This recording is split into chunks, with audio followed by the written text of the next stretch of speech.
Good morning. Mark, are you on Audible?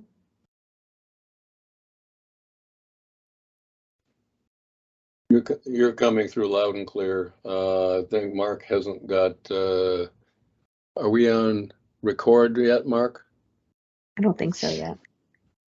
Yeah, it should say recording at the top of the screen. Record, it's a little red button at the top. All right. Do you guys want me to wait a minute or just move on?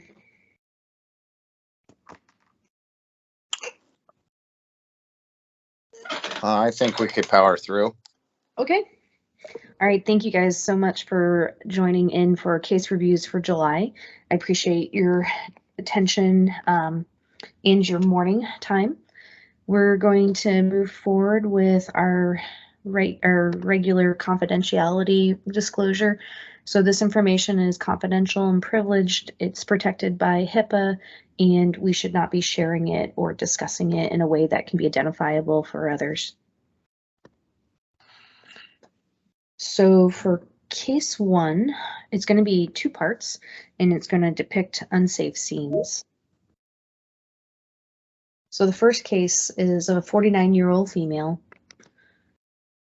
EMS was contacted for a behavioral psychiatric problem. They didn't document PPE, but I'm sure that it was appropriate. This patient is awake. They noted that she had an open airway and that she was protecting it. There was no obvious signs of bleeding. They did not obtain any vital signs. Past medical history was unknown, and that the EMS had contacted her in the parking lot behind the share house. She was acting erratically. What they documented was that she was pounding her fists on the windows of the share house. She was yelling incoherently, and she had disrobed herself by the time that they arrived. This was in the afternoon. They noted that they were staging for VPT to ensure that the scene was safe. Once VPT made contact with the patient, they cleared EMS to approach the patient. The law enforcement officers had placed the patient on an ITA hold, but they had stated that they were unable to restrain her. So EMS worked on trying to de-escalate her verbally, trying to appeal to what she was interested in. So she was very interested in getting a new pair of pants, according to their documentation, and they assured her that if she came to the hospital that they would be able to get her a new pair of pants. So initially she was cooperative. She walked with EMS towards the ambulance, and then she started to become agitated erratically, spontaneously picked up a large metal pipe. But despite her being aggressive, she did respond to law enforcement instructing her to put that pipe back down. Law enforcement informed EMS that they were clearing the scene, and they advised that EMS do the same. So this crew contacted their on-call supervisor or their supervisor of the shift, and they confirmed that they should disengage according to their supervisor, and that before EMS left the scene, they did contact Mobile Crisis. Mobile Crisis had informed them that they would not be able to make it on scene. So they did their due diligence in letting them know about the situation and then cleared the scene. They documented all aspects of what I just talked about to you guys. They also did the checklist and submitted it to the appropriate channels. So in reviewing this case, I thought that this particular crew did a really great job of documenting exactly what they were dealing with. They waited for the scene to be safe, and they did attempt to de-escalate this patient by trying to appeal to what she cared about. That's usually the most successful in anything. In that they completed the protocol by not only knowing the protocol, documenting it, but they also contacted supervisor and Mobile Crisis before they left the scene. I really didn't have any room for improvement suggestions. I don't know if anybody else on this call or on this meeting felt differently, and that's including not just the MPD's office, but also any of the individuals that are also listening in on shift or off shift.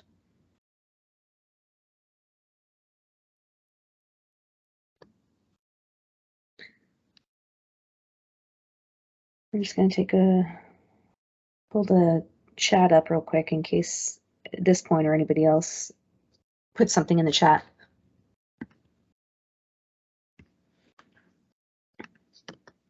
So without any questions or concerns, we're going to move on to the second case. This one is of a 39-year-old male. He's wheelchair bound. He's well known by many of us. EMS was contacted for concern for a suicidal patient. PPE usage was documented as employed, so unclear exactly what that was, but assuming that was also appropriate for the situation. The patient was reported to be alert. His airway was open and protecting, and there was no signs of active bleeding from the assessment that was obtained. Vital signs were not obtained. Past medical history was not documented. And the HPI for this patient was that the father contacted 911 because this patient had voiced that he felt suicidal and that he was hoping, I guess, in the conversation he had with his father to achieve suicide by police. And that he had also reported that if anyone attempted to help him, he would harm them as well. This is another afternoon incident.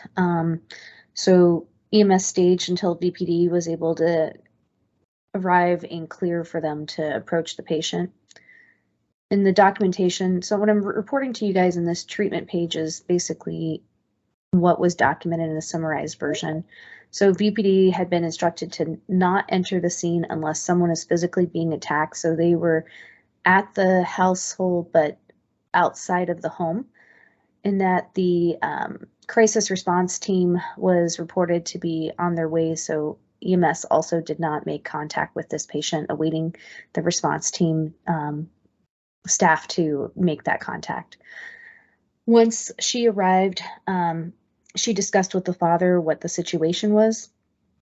I think 1640 is probably the supervisor working that day, but the supervisor was contacted, and this individual also informed EMS not to make contact unless the VPD officer enters the scene per our protocol for this individual.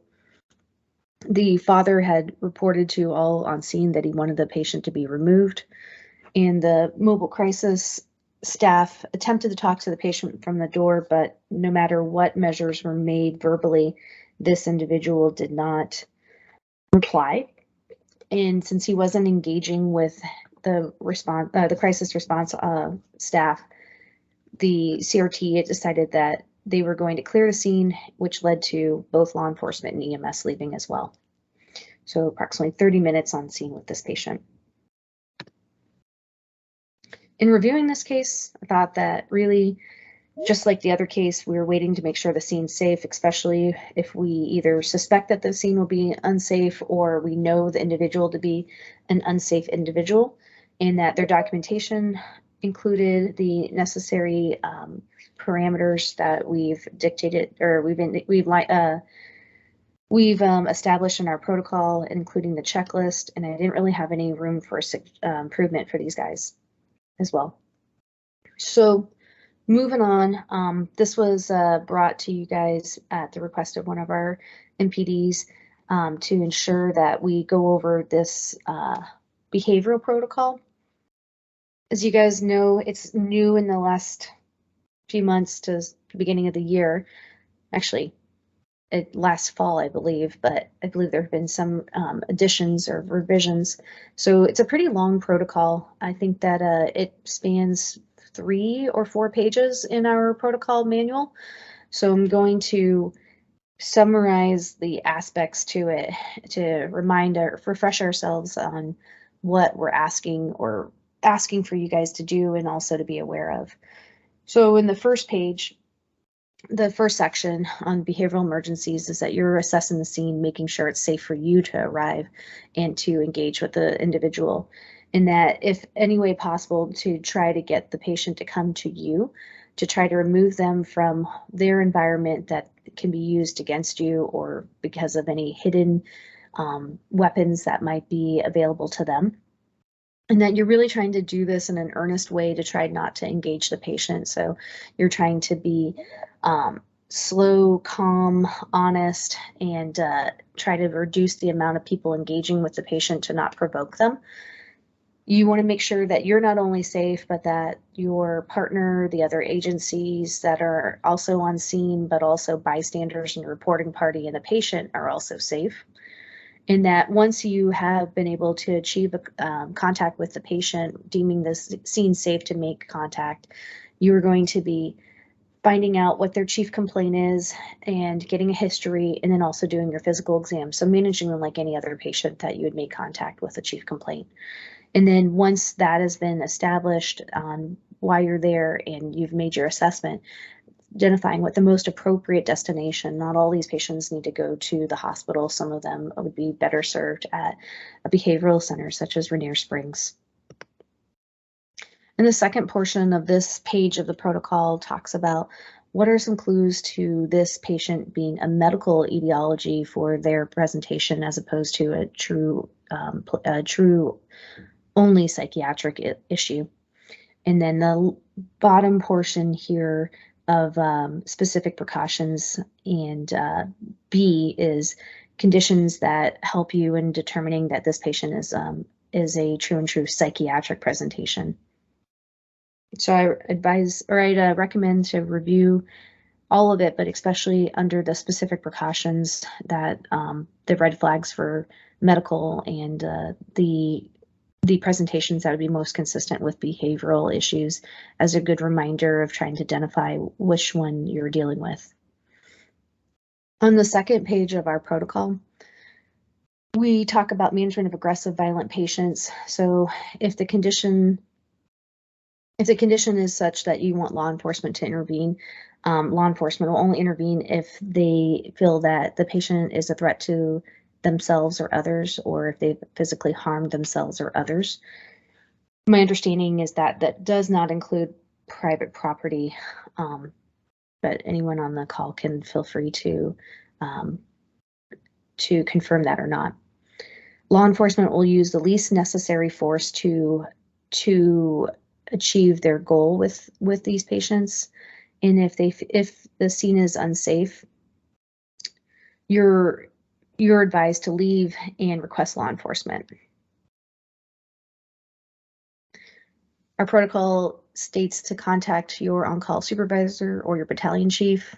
You need to let them know that it's unsafe and that you're also requested to contact the reporting party either through CRESA or, I guess, if they're on scene, asking them verbally to come out and let them know that you'll be leaving, and trying to do that before you leave to continue that open communication unless the scene is truly unsafe for you to be there any longer. You want to document what happened and complete the checklist and submit that to the correct avenues. And that you should only transport your patient if the scene is safe and is safe to transport that patient as well. So once it's been determined that you are leaving the scene because of an unsafe situation, you need to make sure that your disposition is indicated as patient refused, and that it's advised to include these aspects in your documentation. What were the physical characteristics of the scene? Why was there a danger? What was attempted to engage with the patient? What was done to make the scene safe? Why couldn't it be a safe scene? And were there any signs of violence or threats in documenting that? Was law enforcement requested? And if it was, were they able to respond or not? And consideration for contacting online medical control.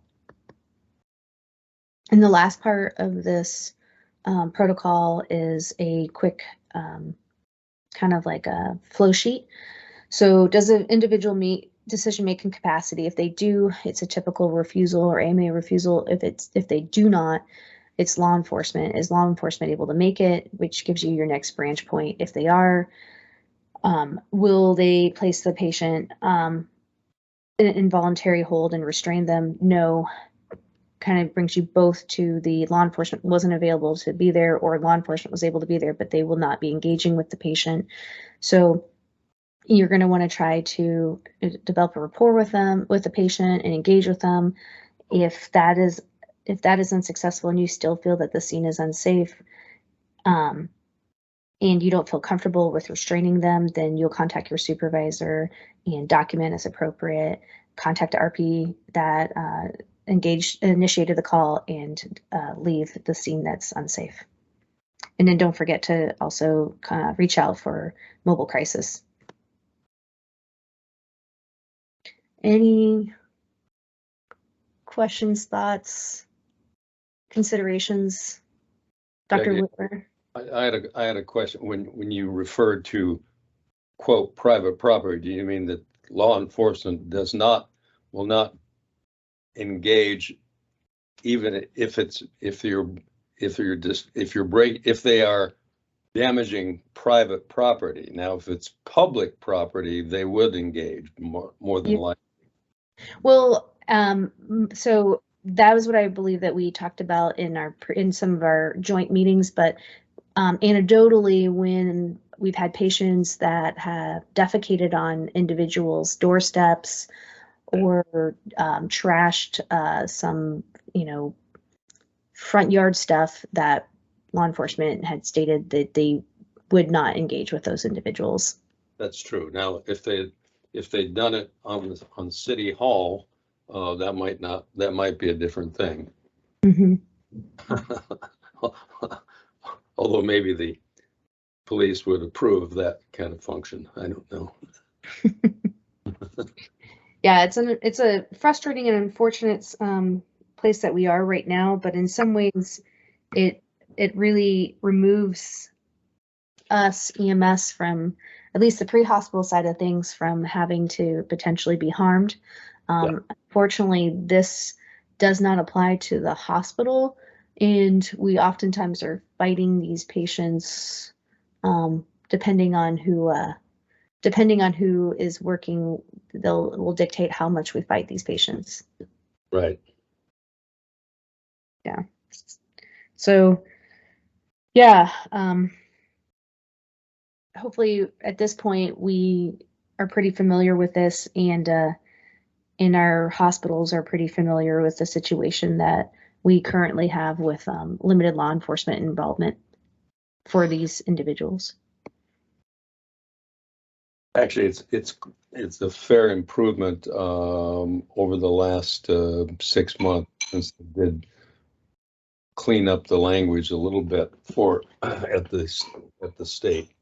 But and I think it's appropriate that we actually don't have police harming people at this moment, which seems to be better than it was.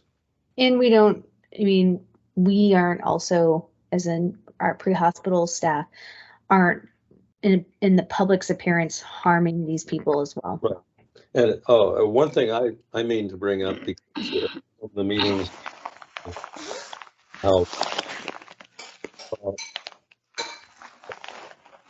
about the middle of August, the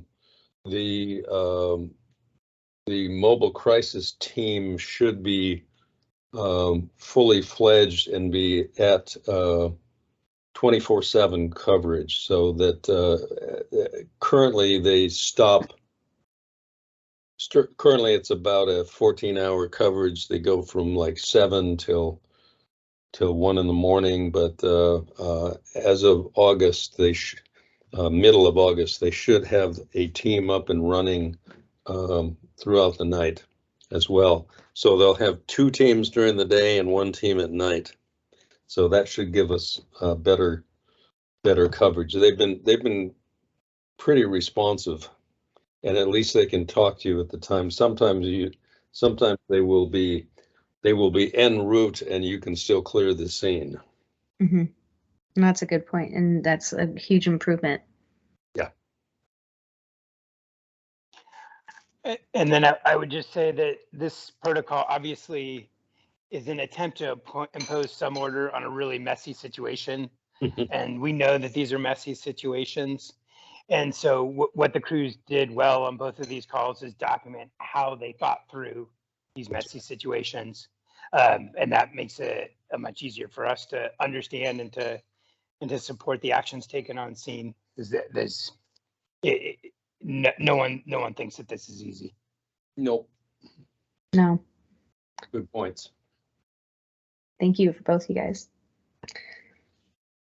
Anybody else before we move on to the next case? Sounds like possibly no. All right, our next case is of a 1-month-old male. EMS was contacted to respond for shortness of breath. Documentation for this included a PPE usage was a HEPA mask, gloves, and eye protection. Vital signs were obtained by fire prior to transporting agency's arrival. Heart rate documented as 156, no blood pressure was taken, respiratory rate is 78, and a GCS of 12 with a documented weight of 5 kilos. The respiratory rate for the given age of this patient is pretty high. It should be at, no more than 50. And then the heart rate is within normal range for this age of a patient. They document that the patient was awake, but lethargic, that his airway was open, he was dyspneic, he had shallow breathing, he was grunting on expiration, and they documented improved with pronation. So I would just say be careful about what you mean by pronation, because pronation, maybe we meant proned. When the patient was proned, he breathed better. But nonetheless, his pulse was present, he was mottled, he was dry, and he was warm, but not documented as being hot. No past medical history was obtained or reported, assuming that with a 1-month-old, he didn't have much of a previous history, and that, which would be helpful, was this a full-term patient? Was there any complications in pregnancy? Was there any complications in delivery? Those are some things that we would be able to obtain even on a very young patient, such as this one. And that the history leading up to EMS arrival was that the kid was coughing up mucus for the last few days. His feeding has been poor. They didn't really elaborate on what that meant, which would be helpful to know. Is the feeding poor because he's fallen asleep, or he's diaphoretic, or he's short of breath, or he's not latching on? So that is a good additional details to ask when you're dealing with feeding. And they also documented that he threw up prior to arrival. Another thing that would be helpful just in general when you're talking about a newborn or a pediatric, especially the ones that are still either bottle feeding or breastfeeding formula, is diaper output, but clearly this one is more directed at shortness of breath. So this is an early morning call. They documented that there was a language barrier and that they did seek an interpreter through the language line, which was excellent, especially if there's no English speaking that can interpret on scene. They documented placing the child on 10 liters, blow by nasal cannula, or blow by mask, no, nasal cannula. The first one was 10 liters, blow by nasal cannula. 13 minutes after the transporting agency arrived, they reobtained vital signs, heart rate now 160, respiratory rate of 76, and a GCS of 12. At 15 minutes, so they documented that the breath sounds were clear. At 15 minutes, they started him on 2.5 milligrams of albuterol, 0.5 milligrams of Atrovent, and they upgraded him to a mask in order to administer the neb at 6 liters. At 18 minutes is the first reported vital sign for SpO2, and they document that it's 82%. At 19 minutes, they initiate transport, and the repeat SpO2 is 97%. 20 minutes, they get a blood glucose, which is a little bit elevated, but not concerning. They try to get an IV, unsuccessful, and they administer 0.5 milligrams of racemic epi. At 30 minutes, they get a temperature, and at 34 minutes, they take another serial vital sign, and they arrive to the hospital at 35 minutes after patient contact. So in reviewing this case on my side of things, and I know Dr. Mock has as well, so definitely interested in your perspective, is that I thought EMS did a great job of recognizing the acuity of the patient. They did a pretty thorough documentation of a pulmonary exam. They got serial vital signs, including a temperature, even though the kid didn't feel hot to them. They attempted IV access, and their differential included more than just a straight respiratory, assuming the glucose is to assess if there was evidence of potentially an acidosis, like a metabolic acidosis, like DKA. Where I thought that maybe a question that could be posed is, what would you do for managing respiratory distress with clear breath sounds documented and obtained? As you can tell, these guys and gals treated this patient for kind of like reactive airway or airway inflammation. So when you have my suggestion is that you have clear breath sounds and your patient is truly short breath, it's positioning. If this is a pediatric patient, maybe kind of having them a little bit head of bed up, but if this is an adult patient, sitting them upright, and then doing supplemental oxygen, and then potentially, and maybe in an older patient, doing positive pressure, depending. But I don't think it was detrimental necessarily that they got bronchodilators and stimulants, although I'll leave that to be discussed by anybody else on this call. Yeah, there's certainly, I mean, we generally give medications when we have a differential that would include croup, et cetera, and this doesn't sound like croup. There's no at least no documentation of any stridor or of any upper airway kind of thing. There's no documentation of wheezes, which would kind of, I always believe in treating wheezes of any sort with wheeze medicine, but they didn't have any wheezes. They've got clear breath sounds.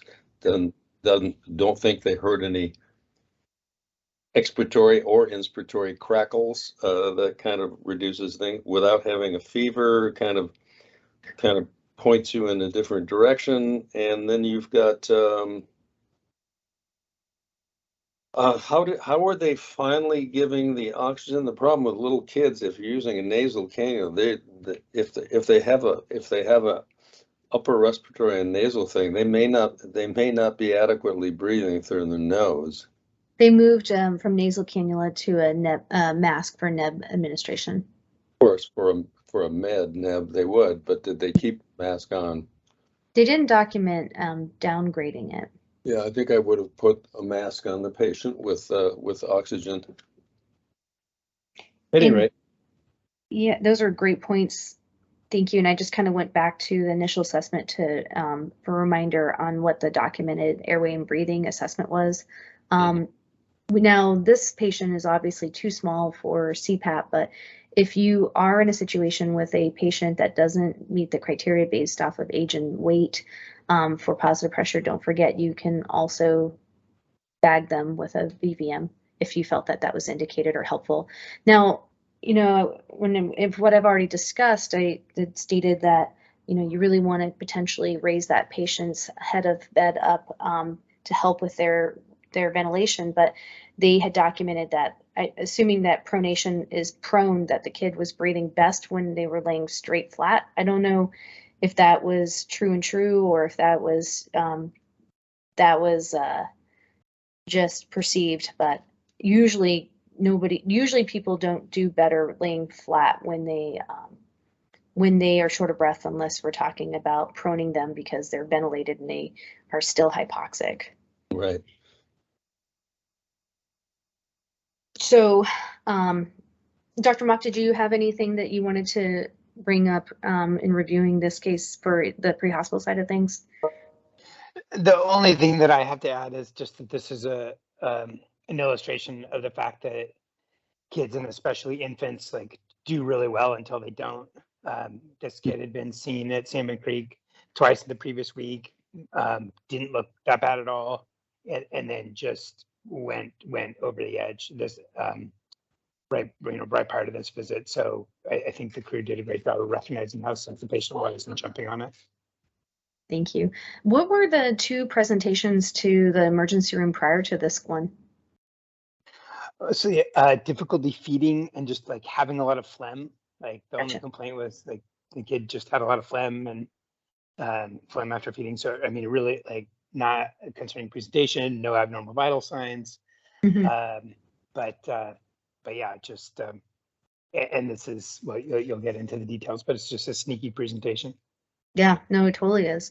So this kid presented to Salmon Creek, was I assume transferred to Randall's. Is that right, Dr. Mott? I would imagine so. I'm sorry, Lefty. Do you want to repeat that? I just cut out for a second. That's okay. Transferred to Randall's. Correct. Oh yeah.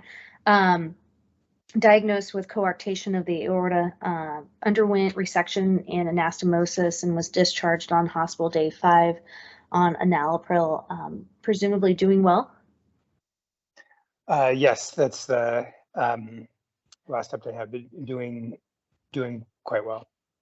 Fantastic. Awesome. So definitely not what I think that I would have jumped to based off of time, how old this kid was, but one of the things that, even assuming that this kid also got prenatal care as well in utero. Yes. Yeah, so not identified earlier in during pregnancy. So I'm going to talk to you guys a little bit about coarctation of the aorta.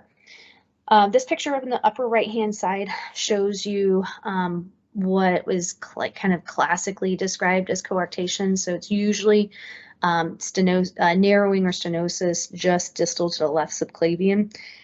When it's in this location, it's usually related to constriction at the patent ductus arteriosus.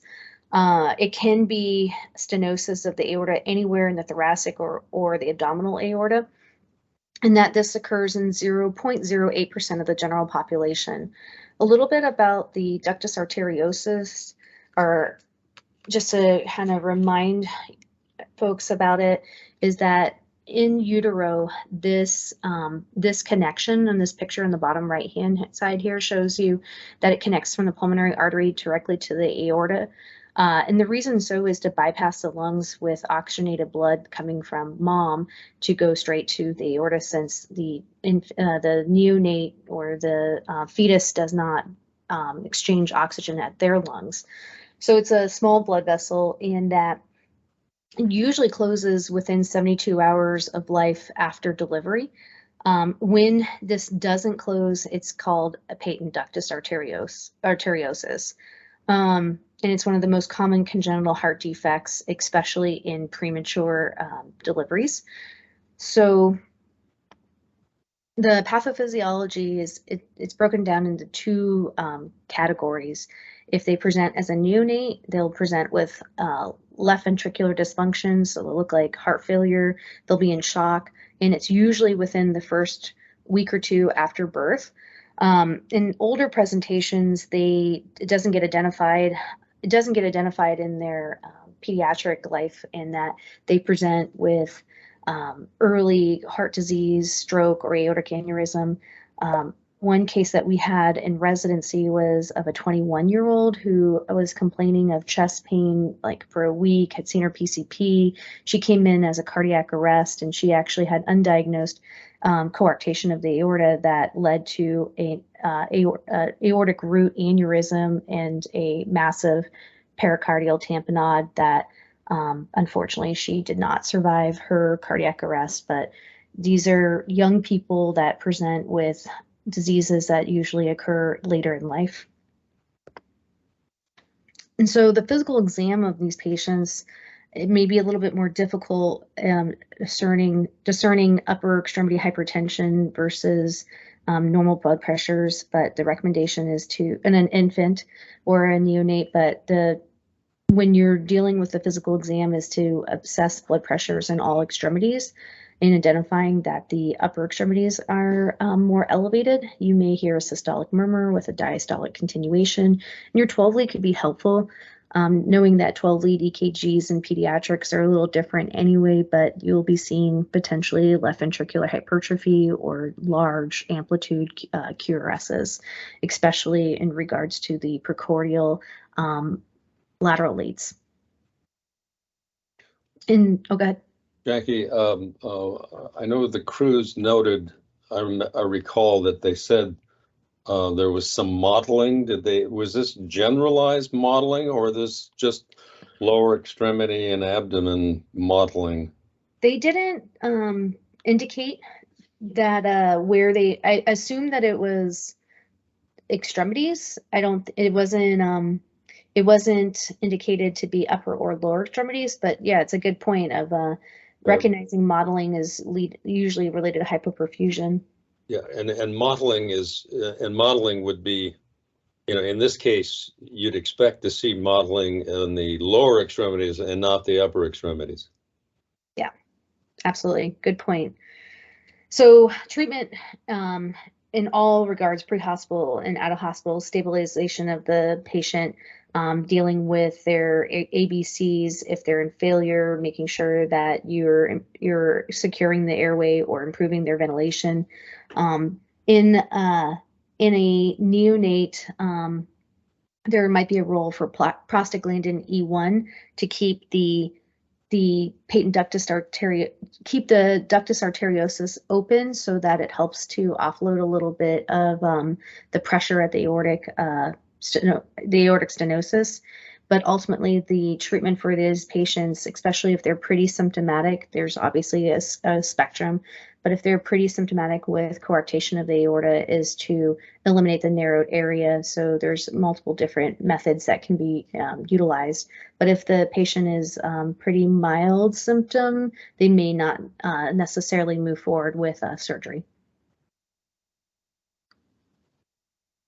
This is one of the reasons that we don't want term pregnant women to take ibuprofen.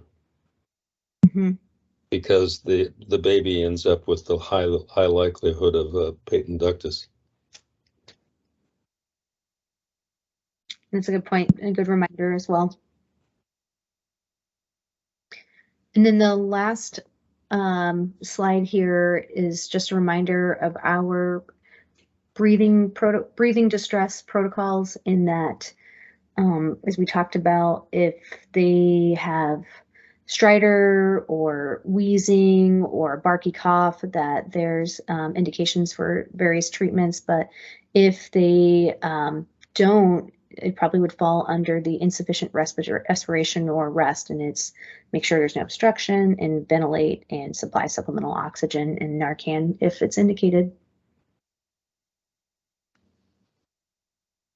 Great case, rare, 0.08% of the population have it. All right, so case 4 is another interesting case. That's what case reviews are, right? So 25-year-old male who was at the Washougal Nationals motocross this weekend, but he wasn't one of the athletes. He was one of these guys out in the audience.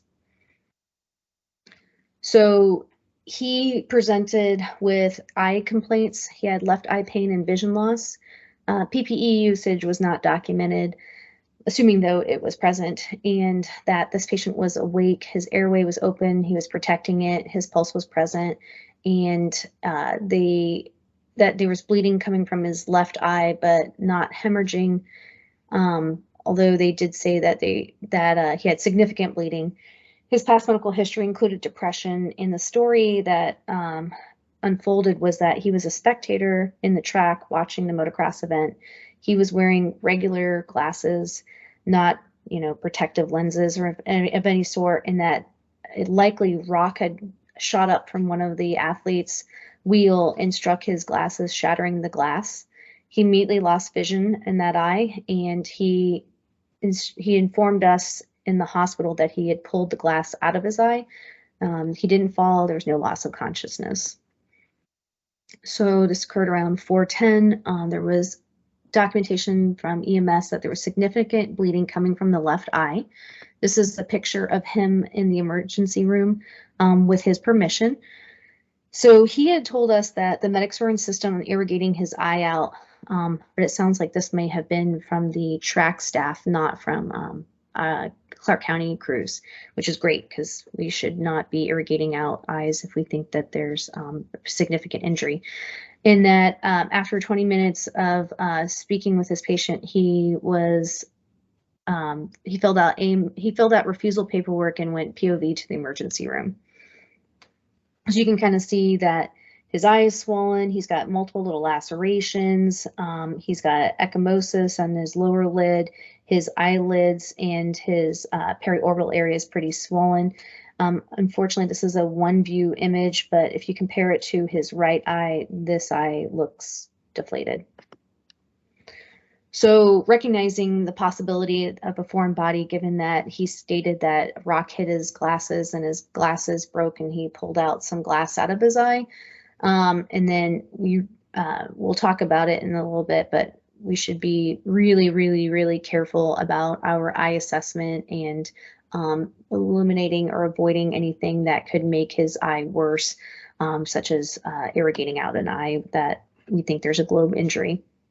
So he presented POV, and I would have to say that I'm grateful for our change in our triage process. We recently adopted more of a Legacy Salmon Creek approach. So prior to that, we had our PAs basically running our triage. So I saw this guy within 5 minutes of his arrival, and I think that he could have potentially sat out in the triage waiting room for hours. When I evaluated him, he had, trauma to his eye, but opening his eye using his bony orbit to try to reduce any increased pressure, it was clear that he likely suffered a globe rupture. So he was placed immediately into one of our rooms.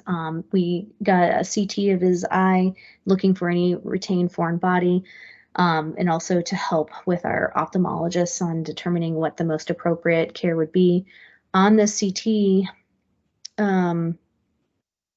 so there was a lens dislocation, there was gas in the anterior chamber, there was distortion of his posterior globe with a suspected retinal hemorrhage, and there was moderate periorbital hematoma. So I have an image here for you guys. So this, you're going to be looking at here for his left eye. Oh, hold on, let me get there we go.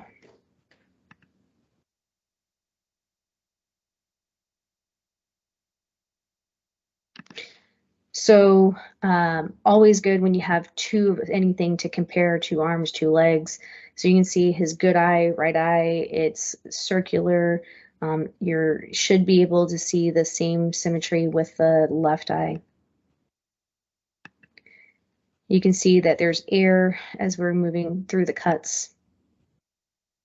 His eye is distorted. This is likely hemorrhage. And then continued hemorrhage around the outside of his eye in his orbit.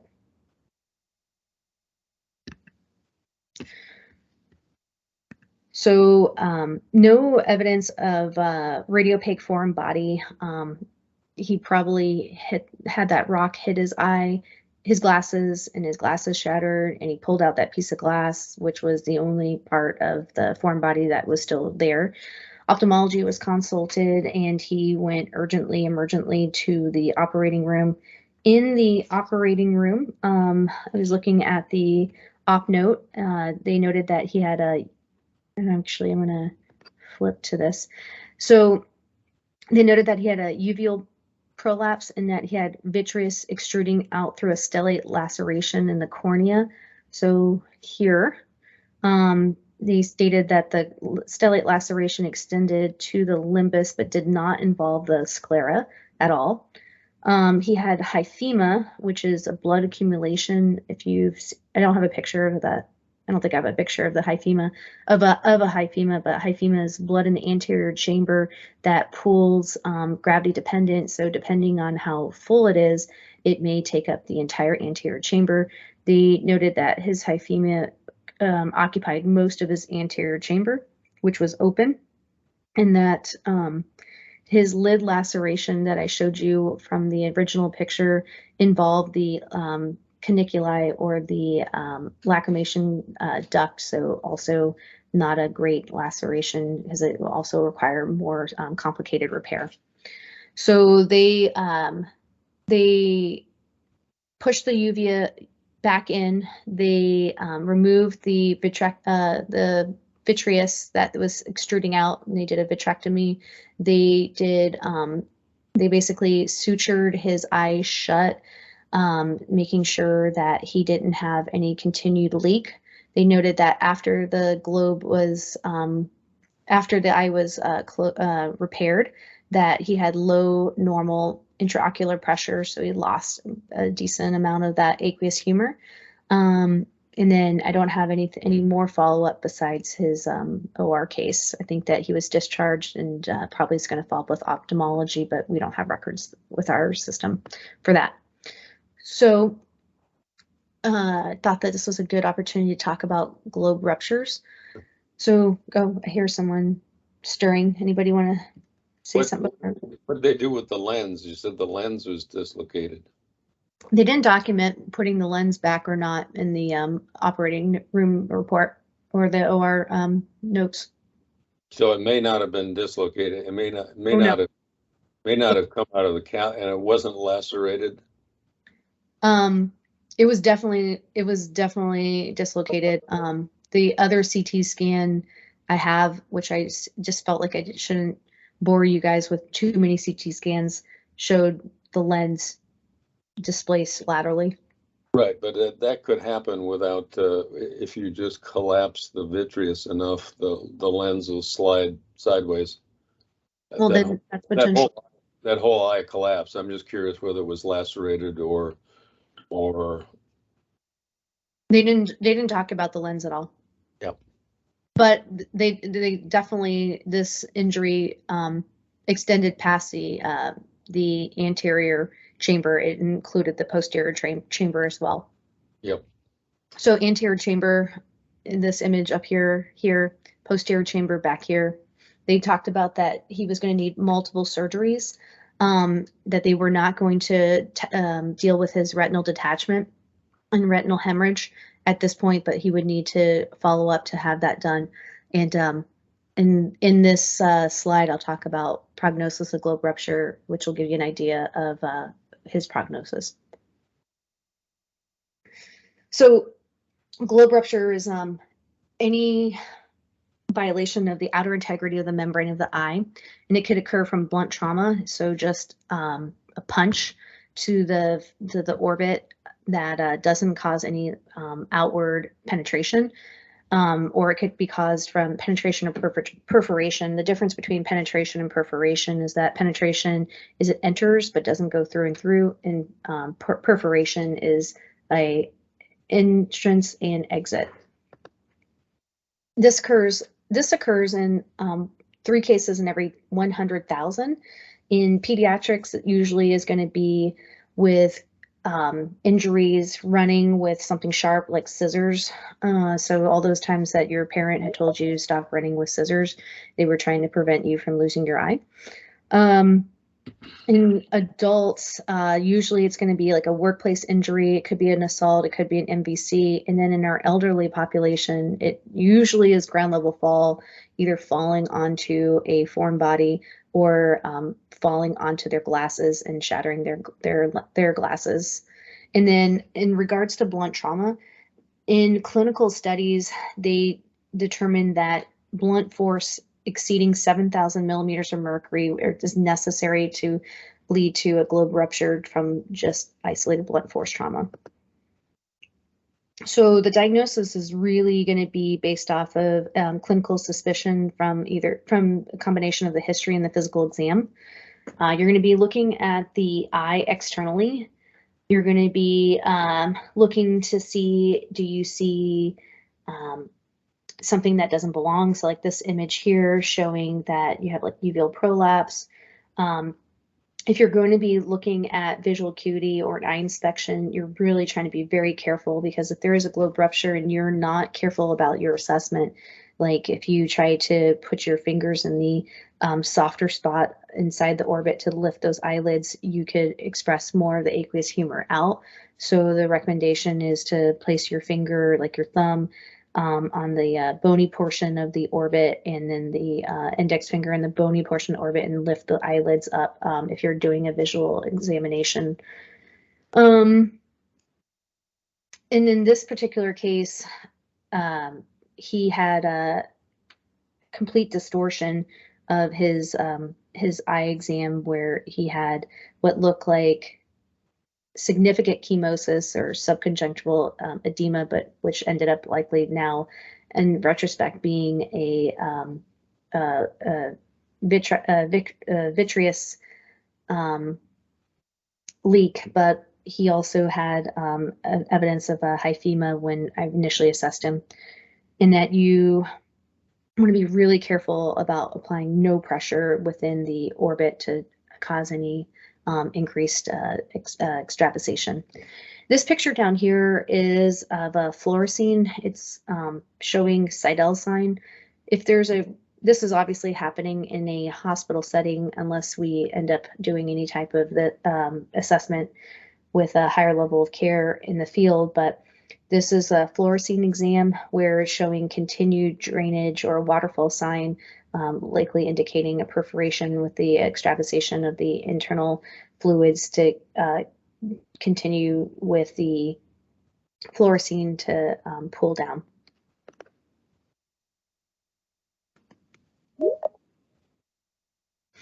So treatment for a globe rupture, you don't want to get too carried away with what's the most obvious thing. You want to make sure that their ABCs are managed. You want to make them NPO because they'll likely need surgery.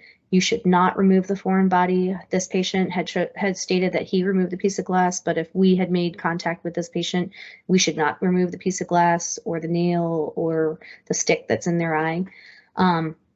The affected eye should be protected. This one here shows a eye shield to ensure that there's no pressure applied accidentally by the patient or us to the globe itself, and that you want to avoid iatrogenic increases of intraocular pressure. So what I was reading to prepare for this lecture is that ketamine and succinylcholine can lead to increased intraocular pressure, so they recommend rocuronium.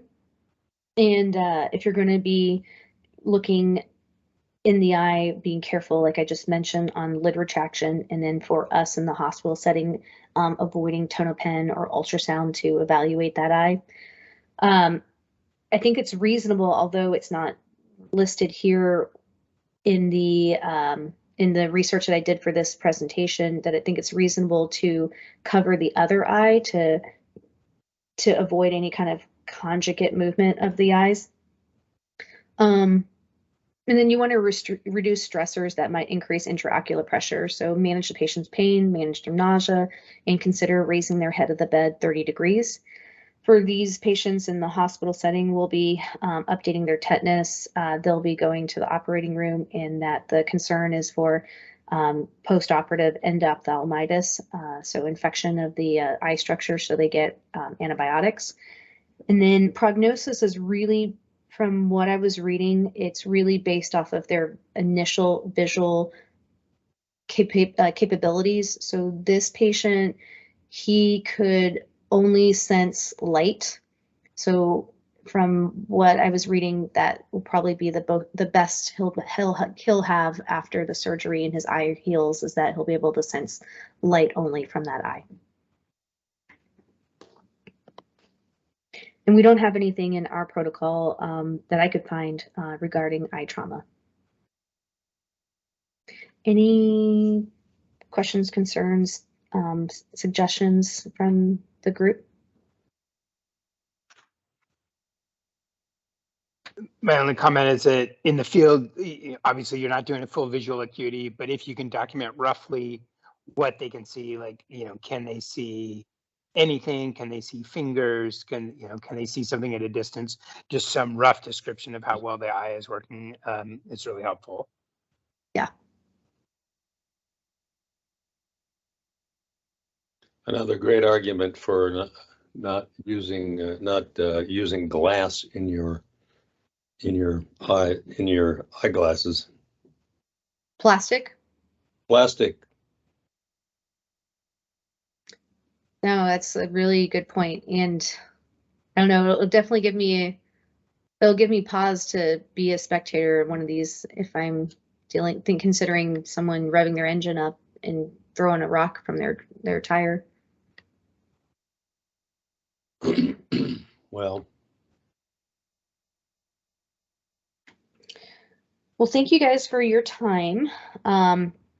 So just a summary of the topics brought in here. Make sure your scene's safe. If the scene's not safe, make sure that you make the necessary documentation and contact the necessary folks. Remember, reporting party, law enforcement if they're not already contacted, and the crisis team.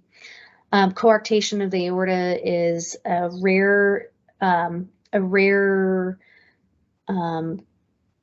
condition in that you're going to have adult and pediatric presentations, or pediatric and adult presentations. The mainstay is going to be managing possible heart failure, handling their respiratory needs, and that if you're concerned about this and you're not great with murmurs, is that checking their blood pressure in their upper and lower extremities and comparing. And then as for the eye case, I don't know. I thought a little bit about this overnight, and I'm like, if there was definitely something still sticking in the eye, we would be hard pressed to talk about a refusal and go POV. So I don't think anyone would be like, oh yeah, just go ahead and head down to the hospital and they'll take care of you. So have a high index of suspicion for a globe rupture, and think about, would you still want a patient to go POV in if there was something sticking out of their eye, or if that piece of something stuck in their eye has been pulled out. Any questions? well, at least he didn't drive himself. That is true. That is true. All right. Well, thank you guys for your time. Thank you. Thanks, Dr. Gadbois. Yeah, absolutely.